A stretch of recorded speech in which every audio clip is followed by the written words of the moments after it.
back to the Fox Robbins Business Show. Great to have you back.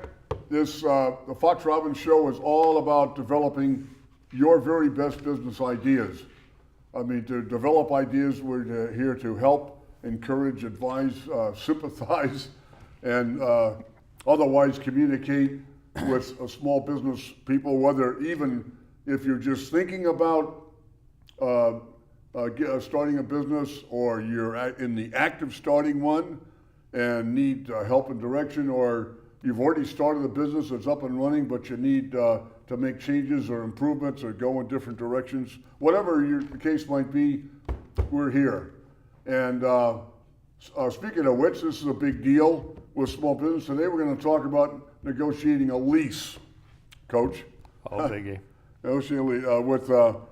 Based upon a great article, Julie Bennett, and some really terrific ideas.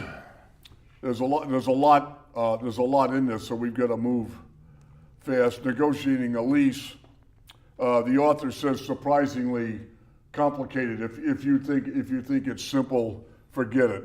I think negotiating a lease, a good lease, from your own standpoint, meaning good, is way more complicated than buying a property, quite frankly. Yeah. There's so many other issues you need, because when you buy the property, at least you own it. At least you own it at that point. This way, I mean, there's so many issues which we're going to talk about, and people sign leases far too quickly with far too little time spent actually negotiating and discussing it. And then sadly learning later that, oh my God, I didn't know that I had to, or you wouldn't. And if the air conditioning goes, I have to replace it. What do you mean? It's not my building. It's in your lease. One of the things the author suggests, surprisingly complicated, hidden charges, escalating fees, clauses you did not see because you did not read it. Who fixes the roof, by the way? Yeah, who replaces the air conditioner? Or who gets rid of the snow, that kind of stuff. We'll get into that. Right. And so we start, Coach. You're going to sign a lease. The first thing the author talks about, hey, who fixes it up? Mm-hmm. If there's a property here, do you think it's all fresh, brand new, all ready to go? Or what if it needs fixing? Who's going to fix it? That's all part of the negotiation of the lease. This article is about negotiating a lease. All right, and you're about to lease a box. Well, what do you need in it? Well, I'm going to open a restaurant. Well, you might want to put some pipes in there to get rid of some of the water and get some in there. And who's going to pay for it? Who's going to do the leasehold improvements, we call it. It's all got to be part of the lease. By the way, I don't know if it's on this list, but if you were going to do that and open up Cliff's Restaurant, do you think it might be a good idea to make sure it's the zoning? It might be nice to be sure that. Say, well, wait a minute. The zoning isn't my response. The heck, the owner. It's the owner of the property is his responsibility. But he or she leasing that to you. Do you think it might be a good idea if a restaurant is permitted? It might be a good idea to check with the town or the city and say, I'm about to lease a box over on Main Street. I'd like to open a restaurant. I'm going to need a health check. I'm going to need a certificate of occupancy after I put in the plumbing and the electrical and the heating and whatever else I'm going to do, right? Right. Might be a good idea, because if you spend all that money and then the town says, we're not allowing restaurants in that area, oops. Oops. The author's electrical, plumbing, heating, AC. But here's a point that she makes, is don't move in until it is fixed. You would be a nice guy and say, the owner of the property says, oh, I'm going to take care of the electrical, plumbing, AC. Go ahead and move in. I'll take care of it later. Moving in, and oops. And then they never get around to it. But you're a nice guy because you did that, but now you're in the property, and those things have not been fixed. I think you're wrong. I'm not a nice guy. I wouldn't go in there. I'd say get it fixed. And by the way, I wanted to open May 1st because I am a restaurant. Let's say we stick with that theme. And I wanted to catch the crowds coming on the weekends. And you know what? You've held me up because you didn't get this done. Yeah. We got a problem. Because it was in the lease that you'd have these things done by May 1st. You have not gotten them done. Now what are we going to do about it? Speaking of that at least finding, it might be good to find the right location. Like the author suggests, slow down, spend some time in that, In that the area, neighborhood, that yeah. area. Right. Instead of, if you had your blinders on and you're focused only on the thing that Yeah, you're it's going near to my rent, house. what's going on around that? Yeah. If it's a building, other tenants in the building, nearby tenants, other people, traffic, parking, traffic, access, and don't get the cheapest thing. No, that's not even in the equation. Price only, consider Could be very costly. cheap rent only. Could be very costly to just pick it because it's cheap. It might be cheap because it is a lousy location and there's no access. The two things I tell people, visibility and accessibility, especially if you're in the B2C or business to consumer world. What is the visibility of this thing? If you're tucked around in the back and you think your little sign out front is going to attract, it ain't, Visibility and accessibility, especially in retail, the B2C world, restaurants, whatever it is, huge, huge issues. Right. The author suggests that you might want to hire a broker rather than do it direct yourself. I'll see what your reaction is. That if you do go with a real estate broker, shop. Don't just go to see someone who's a neighbor, a friend, or a friend of a friend, or God help you, a relative. Shop for a broker if you're going to use one, or get some references. Ask around about someone who's good at finding good, lease property. Don't use the broker of your competitor. Yeah, the landlord's And don't use the landlord's broker either. What's your take on this hire a broker business? This is going to surprise you probably and all of our people. I don't like it. I do not want to use a broker. I don't like people doing my deals for me, okay? But then again, I know how to do it. I've made a science of a study of it. I pride myself in being able to negotiate anything, most especially a lease, and all of the potential. I don't want somebody else doing it for me, and besides, I don't want to pay them 5%, because don't forget, commercial property, a lot of times it's 10%. I have run into real estate brokers who represent the landlord, and they say things to me that don't make sense because they're used to selling houses. They're not necessarily versed in leases. Some of them are, some of them aren't. Yeah. The worst situations I've run into is when you're trying to buy a business and negotiate a lease, because you're concurrently doing that.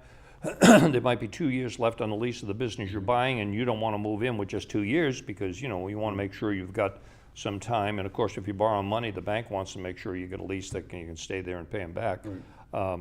A lot of real estate brokers haven't got a clue about business. I've had real estate brokers say to me, say to my client, you have to be pre-approved before I'll give you any of the financials on the business you want to buy and lease. That is the stupidest thing. You can't be you can be pre-approved based on your income to buy a home, certainly. Yeah. But when you're buying a business, what pre-approval? The buying of the business and borrowing money from the bank is based on the business's income, and if you don't tell me what it is, I can't get approval from anybody. Yeah, right. So I'm not crazy about brokers. I'm not crazy about business brokers. This is just me. Yeah. And I'm really not big on using brokers to do my negotiation. If I'm talking a lease, I want to talk to the owner. I'd love to even, sidestep brokers even in doing a house deal. I can't, but if the landlord has a broker, a lot of times a broker gets in the way. And I don't want to hire my own broker to get my own broker in the way. I'll do my own negotiation. I've done my homework. I know how to do it, right? But if someone were going to use a broker, you would agree with the author's list here. Don't just grab the first person, shop. You said that a minute ago. You Absolutely. said brokers who do a lot of buy-sell transactions, but not lease. Right. Just don't know that much about leasing. Yeah. If you really are uncomfortable and you just really, and it's not a bad idea, then find a good real estate broker who can help you negotiate a lease and all the terms, and sit with you. You don't want a lawyer looking at it. They're expensive. The broker gets a piece of the action. I mean, you want to do your deal before you give it to the lawyer to type it up and button up the deal. Money, money. What can you figure out what you can afford? $50 a foot, for instance, $5,000 a month, $60,000 a year. Figure that out. How does that fit with your cash flow? What would be one of your favorite ideas of all time? I've mentioned cash flow before, have I not? And maybe there's a balance that it should be less than 10% of revenue, the author suggests. And if you are part of a franchise operation, instead of just your own business, you're part of a franchise, the franchisor, could pitch in. What do you think? Is the author on the right track here? Yes and no. The author, I don't know what they're talking about, the 5,000, whatever. It's got a cash flow. It's got to make sense. Now, the franchisor, jumping to the last one, this less than 10% of revenue, that's an arbitrary number. Is it generally? Yes, most of the time it is, but I don't like even thinking along those lines. What I like thinking along the lines is, can I afford it? Yeah. I mean, if I'm going to pay a lot more money in a high traffic location, I expect a lot more revenue to come from that investment, and of course it might be less than 10% of actual revenue. That's a heuristic. I'm not crazy about heuristic, rules of thumb. A franchisor, part of what a franchisor should do is say to you, okay, great. Our franchises, we have 395 franchises in the Northeast, and they are averaging 7.25% of their revenue for rent, and therefore this is a heuristic you can use. I was a member of the National Association of Electrical Distributors, and they said to me, an electrical distributor in the $10 to $25 million range, whatever it was, I don't remember, should have a lease corresponding to about 7% of revenue, and mine were at 5%, and I figured that's pretty good. The only building that I was really much higher, I was much higher on 2 leases. I mean, my lease on those buildings was something like 12 or 14%, but of course I owned the building, so it was okay. If you had a knowledgeable banker, could you get advice from if you have a good relationship with your bank, you could talk to the banker about Absolutely. it. They see these deals all the time. They might know an area. And in their computer, they've got a good banker. Yeah. They've got comparisons. They've got comps all over the place that you want to build. This is a very good point. You want to build a relationship with your banker. Commercial lending is a relationship business. Yeah. You want to have a relationship with your banker, and some can help you more than others. The heart of the deal, Coach. Yeah. A letter of intent before too much trouble starts. Be prepared to negotiate, and don't appear to be too committed. Yeah. Does that make sense to you? Yeah, totally. I would never bring my wife to a house with the realtor there, because I'd say to her, now, just cool it, okay? Yeah. I really like this house. I think you're going to like it. Don't walk into the kitchen, oh, God, I love it. This is beautiful. I'm trying to negotiate this deal. Right. It's a little dark, right? An LOI, is it binding or not binding, is the first thing I want to find out.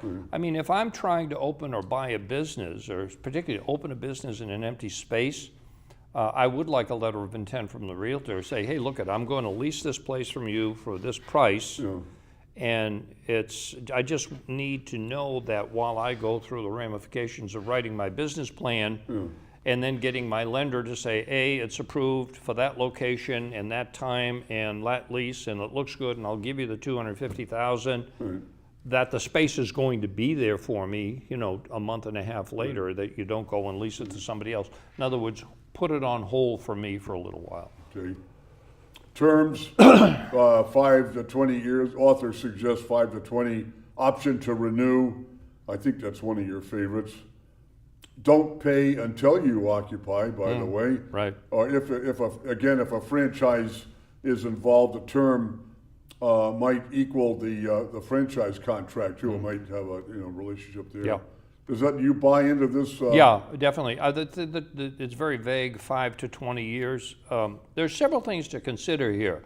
If I'm going to open a business, a new business, or even buy a business that is already there, I certainly want to make sure that I have an opportunity to stay there for as long as I would like to stay there. And so I might do a 3-year lease with 2 5-year options or something along, whatever. It's all negotiable.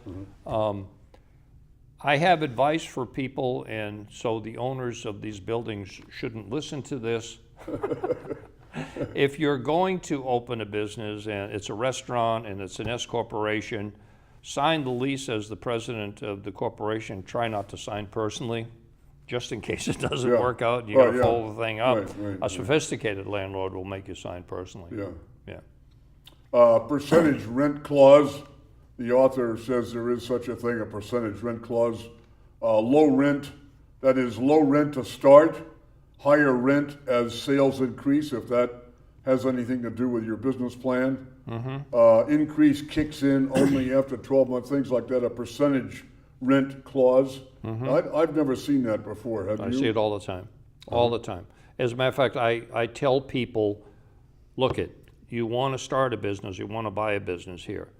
I say to the owner of the building, you want to have a long-time tenant here, right? Right.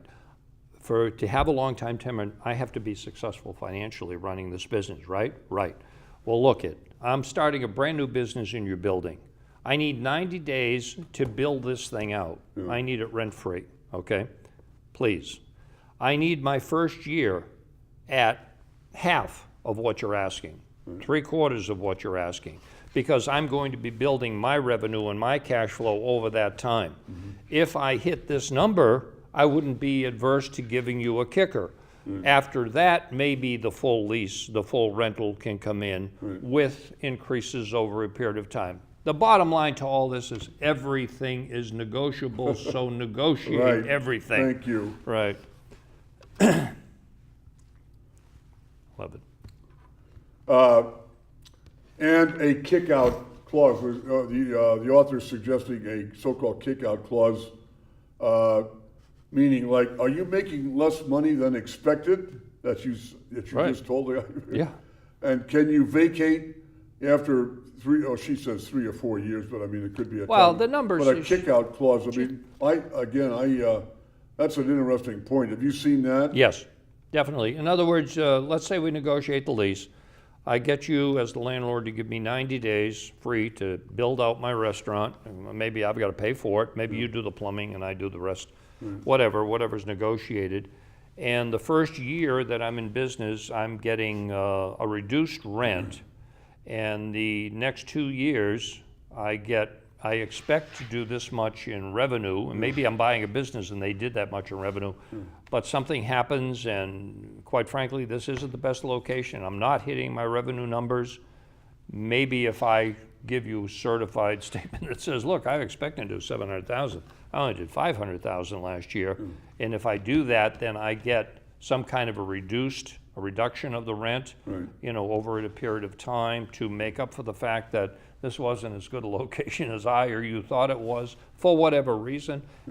Everything is negotiable. You can negotiate a kick-out clause that says if I don't do as well as I hope in my 3rd year, then I can't afford to pay you the top rent. If I'm making my money, I have no question. I'm glad to pay you the top rent because the location's worth it. But if I'm not, I want you to share the risk with me. And most landlords, quite frankly, aren't willing to do it. And well, then the decision's yours. You can open or you're not. Co-tenancy agreements. Yep.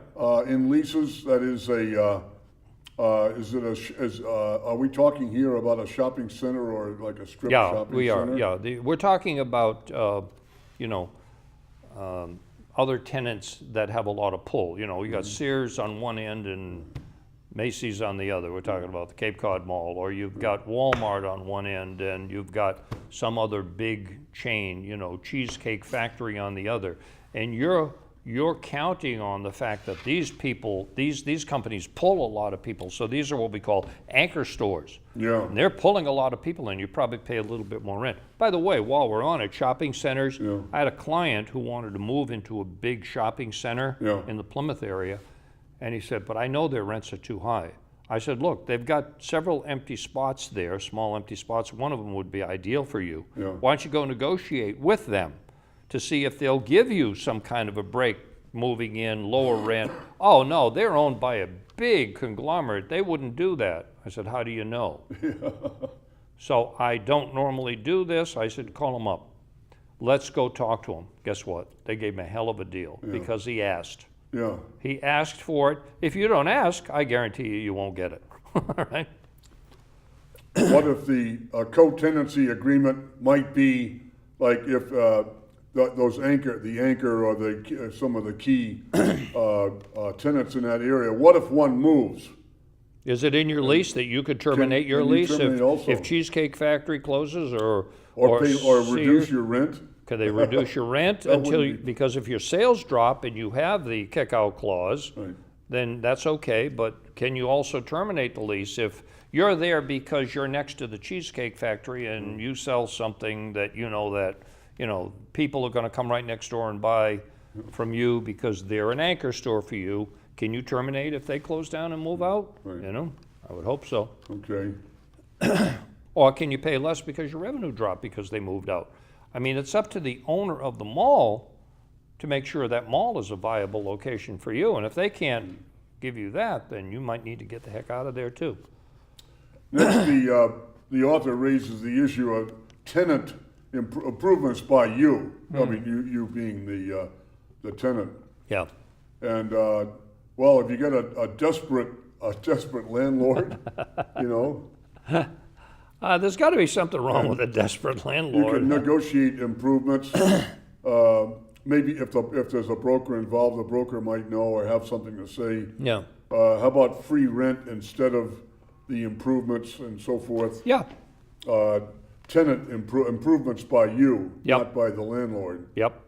And that should be taken into account. Well, again, it's all part of the negotiation. You're getting to a point and you want to make some improvements, and you talk to the landlord and say, look, it's going to cost me about $50,000 to make these improvements, and can I get a rent reduction if I'm making leasehold improvements and fixing your building usually, and so you negotiate. But again, if you don't ask, you're not going to get it. Landlord might say, no, I don't care. But it reminds me that you also don't want to steam ahead and start doing things to the property that you didn't talk to the landlord about.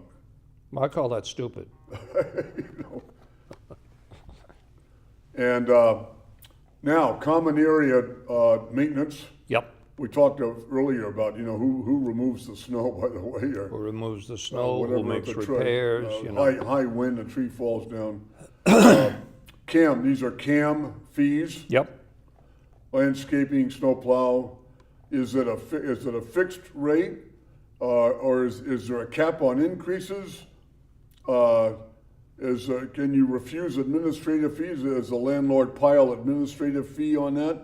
What about that? What about those CAM fees?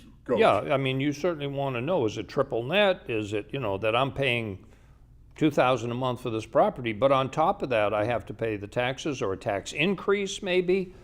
There's public lighting. Do I have to pay a share of that? Is the landlord picking up the tab for that? Right. There's all kinds of it. That's why I say it's so much more complicated negotiating a lease than it is to purchase a piece of property. It really is. It's 10 times more complicated, and you have to understand what's going on. You need to read the lease. I know what the author says when she says, well, hire your own broker. I'm not terribly against it. I much prefer you just learn all of the issues. You can go online. Now, today's world, guess what?